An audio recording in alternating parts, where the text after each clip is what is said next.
ప్రజలకు పథకాలు రావాలంటే ఇంటికి వాలంటీర్ రావాల్సిందే అనే చందన కార్యక్రమాలను కూడా రాష్ట్ర వ్యాప్తంగా వాలంటీర్లు ప్రజల్లోకి వెళ్ళిపోయారు.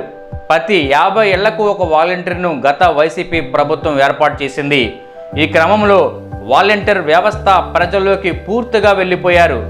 ఈ క్రమంలో కూటమి ప్రభుత్వం ఏర్పడిన తర్వాత వాలంటీర్ వ్యవస్థని పూర్తిగా ఆపివేసింది.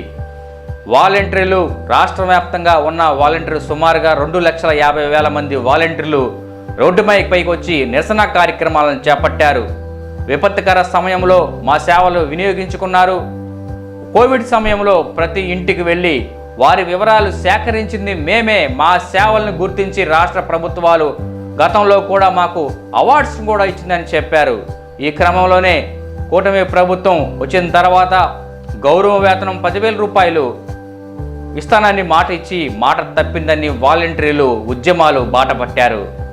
రాష్ట్ర వ్యాప్తంగా వాలంటీర్స్ ఎవరైతే ఉన్నారో ఉద్యమ పోరులో ముందుకు వెళ్ళారు. నిరసన కార్యక్రమాలను చేపట్టారు. వినూత్నంగా ప్రభుత్వానికి వినత పత్రాలు కూడా అందజేశారు. కొన్ని సంఘాలు కూడా వాలంటీర్ వ్యవస్థకు సపోర్ట్ చేసి నిరసన కార్యక్రమంలో పాల్గొన్నాయి. ఈ క్రమంలోనే ఎమ్మెల్సీ పట్టభద్రుల ఎన్నికల్లో కూడా విజయవాడ నుండి ఓ వాలంటీర్ పోటీ చేయడానికి సిద్ధంగా ఉన్నారు. ఆమె మమత. ఉద్యమం స్టార్ట్ అయిన దగ్గర నుంచి పలు ఉద్యమాల్లో ఆమె ప్రథమ స్థానంలో ఉండి ఉద్యమాన్ని నడిపించారు. ఆమెని నిలబెట్టేందుకు కూడా వాలంటీర్లు ముందుకు వస్తున్నట్టు కూడా సమాచారం తెలుస్తుంది. వాలంటరీ ఎమ్మెల్సీ ప్రభుత్వం మొత్తానికి చుట్టూరు తిరుగుతూనే ఉంది. మొత్తానికి ఇదే మమతాని పట్టభద్రుల ఎమ్మెల్సీకి నియమిస్తున్నట్లు కూడా వాలంటీర్లు గుసగుసలాడుకుంటున్నారు. ఈ నేపథ్యంలో తమ విషయాలు సమస్యలను చట్టసభల్లో కూడా వినిపించే విధంగా వాలంటీర్లు ముందుకు వస్తున్నారు. ఉభయ గోదావరి జిల్లాలో కూడా ఒక వ్యక్తి నుంచొని ప్రచారం కూడా ఇప్పటికే సాగిస్తున్నాడు వాలంటీర్. ఇదే విధంగా విజయవాడ ప్రాంతం, గుంటూరు, ఉమ్మడి కృష్ణా జిల్లాలో కూడా వాలంటీర్ల తరపున మమత పేరైతే ఖరారైనట్లే అనిపిస్తుంది. వాలంటీర్ ముందుకొచ్చి మమత ఉద్యమ పోరులో ఉండి ముందు నడిపించిన విషయం అందరికి తెలిసిందే.